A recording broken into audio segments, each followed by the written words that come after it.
ഗലാത്യർ 2:20 പൗലോസ് പറഞ്ഞത്, ഗലാത്യർ 2:20 പറയുന്നത് ഇങ്ങനെയാണ്: ഞാൻ ക്രിസ്തുവിനോടുകൂടെ ക്രൂശിക്കപ്പെട്ടിരിക്കുന്നു, ഇനി ജീവിക്കുന്നത് ഞാനല്ല, ക്രിസ്തു അത്രേ എന്നിൽ ജീവിക്കുന്നത്. ഇപ്പോൾ ഞാൻ ജഡത്തിൽ ജീവിക്കുന്നതോ എന്നെ സ്നേഹിച്ച് എനിക്ക് വേണ്ടി തന്നെ താൻ ഏൽപ്പിച്ചു കൊടുത്ത ദൈവപുത്രനിലുള്ള വിശ്വാസത്താൽ അത്രേ.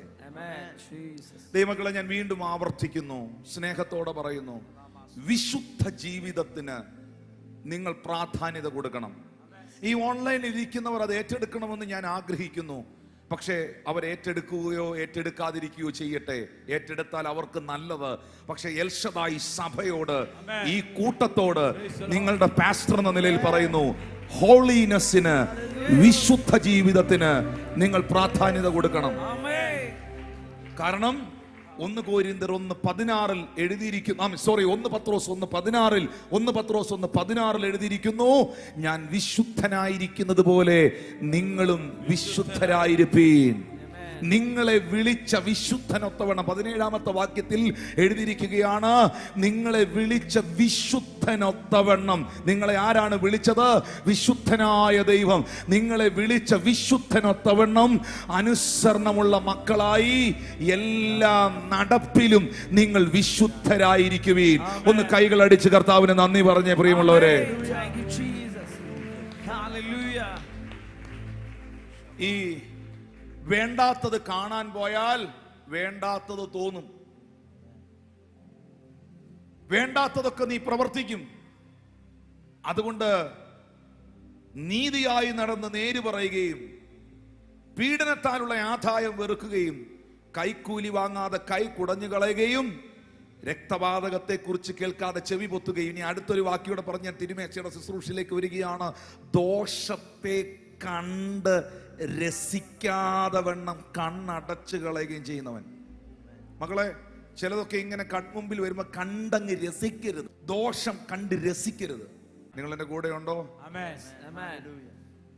ഇതിനകത്തിരിക്കുന്ന പിള്ളേര് മാത്രമല്ല, ഇപ്പൊ 70 വയസ്സുള്ള അമ്മച്ചിമാര് റീൽസാ. സ്തോത്രം.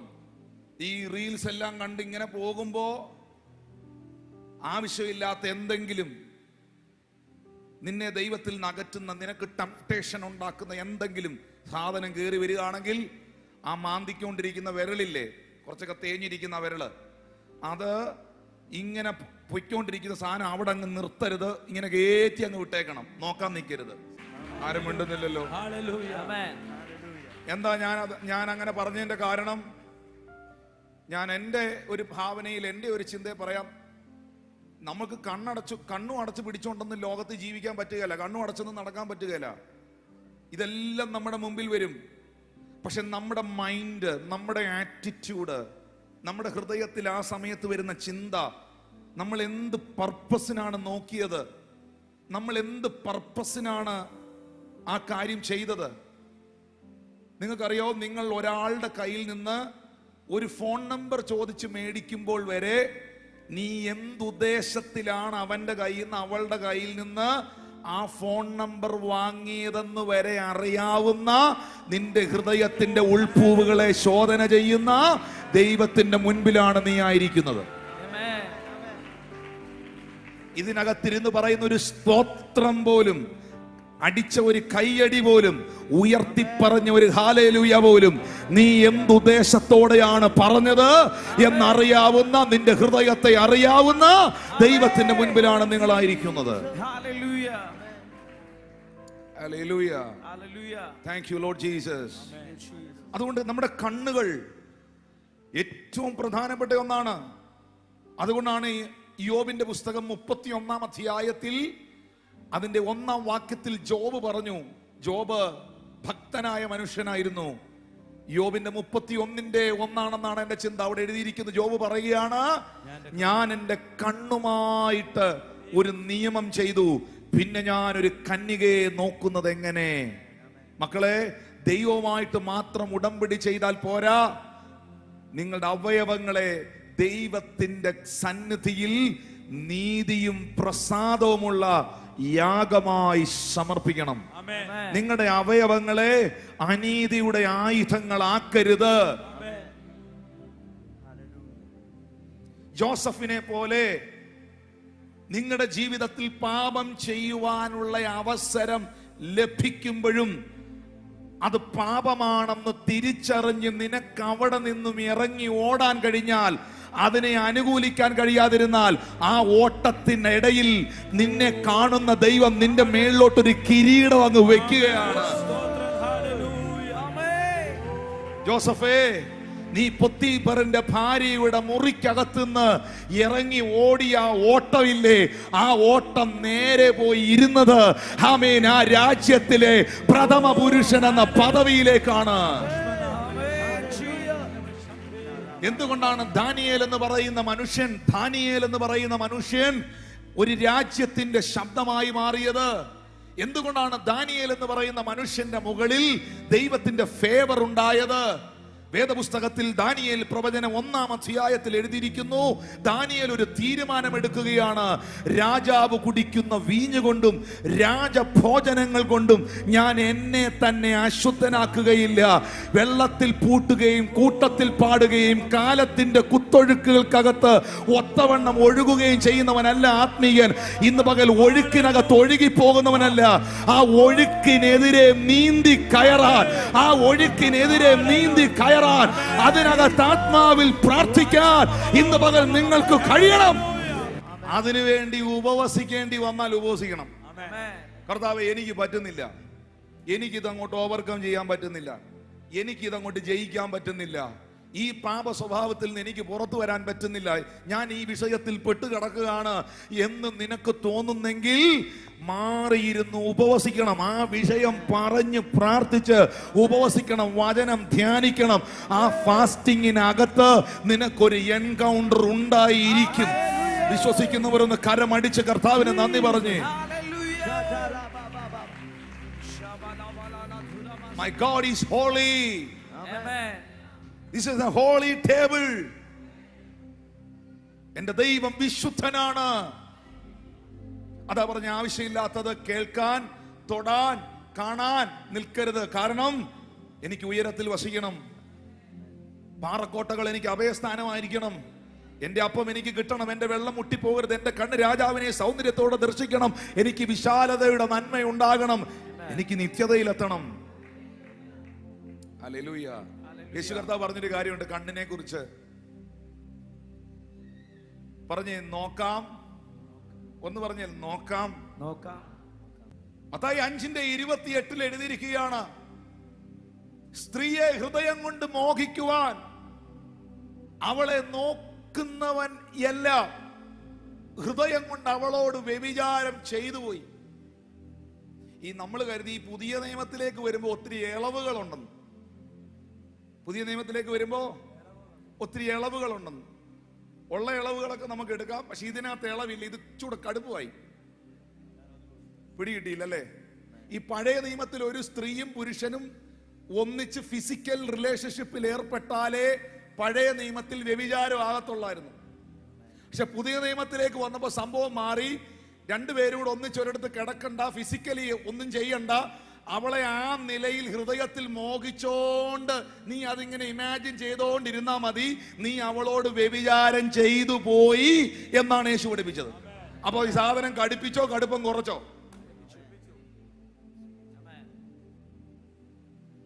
അതുകൊണ്ട് മത്തായി 6 സ്വത്രമൊക്കെ പോകുമെന്ന് എനിക്കറിയാം, അത് അറിഞ്ഞുകൊണ്ട് തന്നെ പുസ്തകമായിട്ട് നിൽക്കുന്നത്. മത്തായി 6:22 വാക്യം, മത്തായി 6:22 വാക്യം, 6:22 എഴുതിയിട്ടുണ്ട്, ശരീരത്തിന്റെ വിളക്ക് കണ്ണാകുന്നു. കണ്ണയിലൊന്ന് കൈവച്ചിട്ടെന്ന് പറഞ്ഞേ, എന്റെ കണ്ണ് എന്റെ ശരീരത്തിന്റെ വിളക്കാന്ന് പറഞ്ഞേ. കണ്ണെന്താണ്? ആദ്യത്തെ ശബ്ദമൊന്നും ഇല്ലല്ലോ ഇവിടെ. ഡ്രം അടിക്കുന്ന ആളെ വിളിക്കണോ? സ്തോത്രം. ശരീരത്തിന്റെ വിളക്ക് എന്താണ്? കണ്ണാണ്. ബൈബിൾ പറയുന്ന കണ്ണ് ചൊവ്വുള്ളതെങ്കിൽ നിന്റെ ശരീരം മുഴുവൻ പ്രകാശിതമായിരിക്കും. നിങ്ങളുടെ മുഖത്ത് നല്ലൊരു തേജസ് ഉണ്ടാവണോ? ആഗ്രഹിക്കുന്ന എത്ര പേരുണ്ട്? എന്റെ മുഖത്ത് ഇങ്ങനെ, ഞാൻ എന്റെ വീട്ടിൽ നിൽക്കുക, എല്ലാവരും പറയണം, എന്താടാ നിന്റെ മുഖത്തൊരു വലിയ പ്രകാശം, എന്നാ നിന്നെ എന്തോ ഒരു ഇവന്റെ മുഖത്തൊരു പ്രത്യേക തേജസ്സാ എന്നൊക്കെ പറയാൻ കേൾക്കാൻ എത്ര പേർക്ക് ആഗ്രഹമുണ്ട്? നിന്റെ കണ്ണ് ചൊവ്വുള്ളതായിരിക്കണം. നിന്റെ കണ്ണ് ചൊവ്വുള്ളതാണെങ്കിൽ നിന്റെ ശരീരം മുഴുവൻ പ്രകാശമായിരിക്കും. ഒന്ന് കരമടിച്ച് കർത്താവിന് നന്ദി പറഞ്ഞേ. 23-ാമത്തെ വാക്യത്തിൽ യേശു പറയുന്നു, കണ്ണ് കേടുള്ളതെങ്കിലോ നിന്റെ ശരീരം മുഴുവൻ ഇരുണ്ടതായിരിക്കും. എന്നാൽ നിന്നിലുള്ള വെളിച്ചം ഇരുട്ടായാൽ ഇരുട്ട് എത്ര വലിയത്. താഴേക്ക് വായിക്കുമ്പോൾ അടുത്ത അധ്യായങ്ങളിൽ യേശു പറയുന്നു, 2 കണ്ണുള്ളവനായി നീ നരകത്തിൽ പോകുന്നതിനേക്കാൾ നല്ലത്. നിന്റെ ഇടത്തെ കണ്ണ് നിനക്ക് ഇടർച്ച വരുത്തുന്നെങ്കിൽ നീ അതിനെ ചുഴഞ്ഞെടുത്ത് കളാ. നീ ഒറ്റ കണ്ണനായിട്ട്, 1 കണ്ണുള്ളവനായിട്ട് സ്വർഗത്തിൽ പോകുന്നതാണ് 2 കണ്ണുള്ളവനായിട്ട് നരകത്തിൽ പോകുന്നതിനേക്കാൾ നല്ലത്. ഞാൻ ഉയരത്തിൽ വസിക്കുവാൻ, പാറക്കോട്ടകൾ എൻ്റെ അഭയസ്ഥാനമായിരിക്കുവാൻ, എൻ്റെ അപ്പം എനിക്ക് കിട്ടുവാൻ, എൻ്റെ വെള്ളം മുട്ടിപ്പോകാതിരിക്കുവാൻ എൻ്റെ കണ്ണ് രാജാവിനെ അവൻ്റെ സൗന്ദര്യത്തോടെ ദർശിക്കും. ദൈവാസനെ സങ്കീർത്തനം 66-ന്റെ 18-ാമത്തെ വാക്യം ഒന്ന് വായിച്ചേ. 66-ന്റെ 18-ാമത്തെ വാക്യം പെട്ടെന്നൊന്ന് വായിച്ചേ.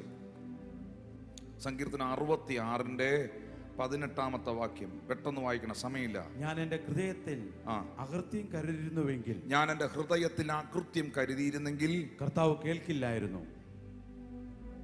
ഞാൻ എൻ്റെ ഹൃദയത്തിൽ അകൃത്യം കരുതിയിരുന്നെങ്കിൽ കർത്താവ് കേൾക്കില്ലായിരുന്നു. മക്കളെ, ഇതിനകത്ത് ഒത്തിരി ചെറുപ്പക്കാര് ഇന്നത്തെ ഈ മീറ്റിംഗിൽ പങ്കെടുക്കുന്നതായിട്ട് എനിക്കറിയാം. നിങ്ങളുടെ ശരീരം ദൈവത്തിന്റെ മന്ദിരമാണ്. ഞാൻ വീണ്ടും പറയുന്നു, നിങ്ങൾ നിങ്ങളുടെ കണ്ണിനെ സൂക്ഷിക്കണം കേട്ടോ. പ്രാക്ടീസ് ചെയ്യണം. പരിശുദ്ധാത്മാവിനോട് പറയണം. അരുതാത്ത ചിന്ത. ഇപ്പൊ ഈ ചിന്തകൾ വരത്തില്ലെന്ന് നമുക്ക് പറയാൻ പറ്റില്ല. വരും, ഉറപ്പായിട്ടും ഈ ഭൂമിയിൽ ജീവിക്കുമ്പോൾ വരും. ഞാൻ എപ്പോഴും അതിന് പറയുന്നൊരു ഉദാഹരണമുണ്ട്. പക്ഷികൾ എൻ്റെ തലയ്ക്ക് മുകളിലൂടെ പറന്നു പോകും. പറന്നു പോകത്തില്ലെന്ന് പറയാൻ പറ്റത്തില്ല. അപ്പോൾ ഇഷ്ടംപോലെ പക്ഷികൾ എൻ്റെ തലയ്ക്ക് മുകളിലൂടെ പറന്നു പോകും. പക്ഷെ അതിലൊരു പക്ഷിയെയും എൻ്റെ തലയിൽ വന്ന് കൂട് കെട്ടിയിരിക്കാൻ അനുവദിക്കരുത്.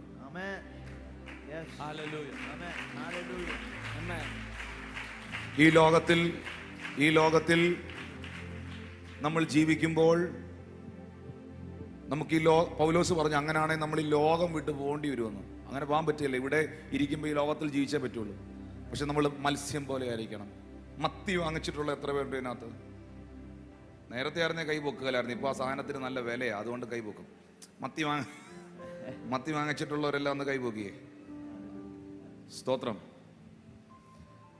മത്തി കറി വെക്കാൻ എടുത്തപ്പോ, ഫ്രൈ ചെയ്യാൻ, വറക്കാൻ എടുത്തപ്പോ അതിൽ ഉപ്പ് പരട്ടിയിട്ടുള്ളവരും കൂടെ ഒന്ന് കൂട്ടത്തിലൊന്ന് കൈപൊക്കി.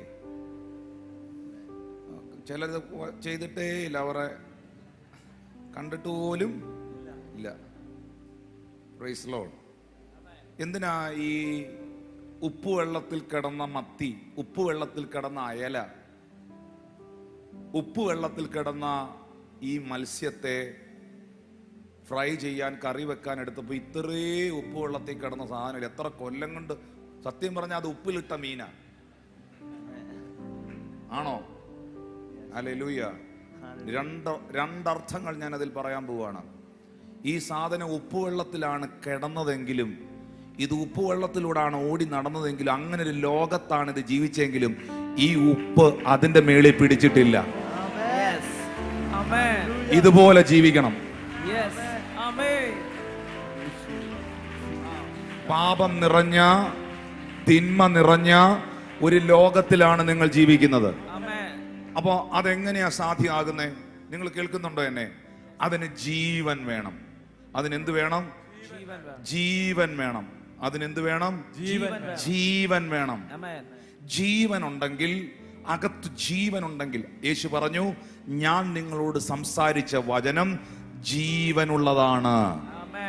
ജീവൻ ഉണ്ടെങ്കിൽ ഈ പുറത്തെ ഉപ്പ് എവിടെ പിടിക്കില്ല? ഈ മീനിന്റെ പുറത്ത് പിടിക്കില്ല.